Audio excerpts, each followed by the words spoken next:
কই মাছ দিয়ে রসুন মরিচ দোহারের একটা প্রিয় খাবার। 2টি কই মাছ ভেজে নিলাম।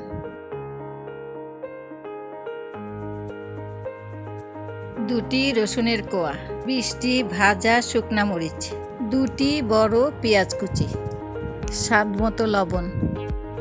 রসুন, মরিচ, লবণ একসাথে বেটে নিতে হবে।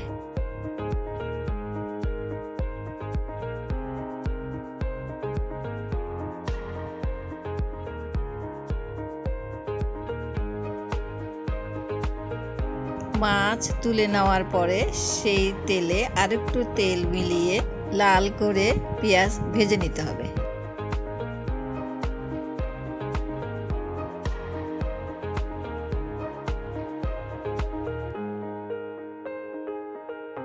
পেঁয়াজের সাথে রসুন মরিচ বাটা দিয়ে ভালো করে ভেজে নিতে হবে।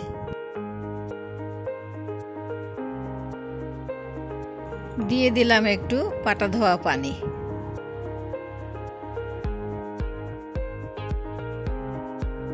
এবার ভালো করে কষাতে হবে। ভালো করে না কষালে রসুনের গন্ধ রয়ে যাবে।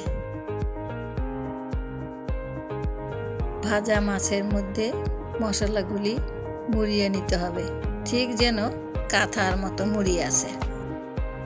শীতের সকালে গরম ভাত দিয়ে খেতে দারুণ মজা।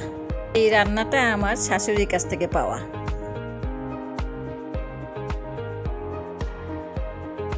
তৈরি হয়ে গেল রসুন মরিচ দিয়ে কই মাছ ভাজা।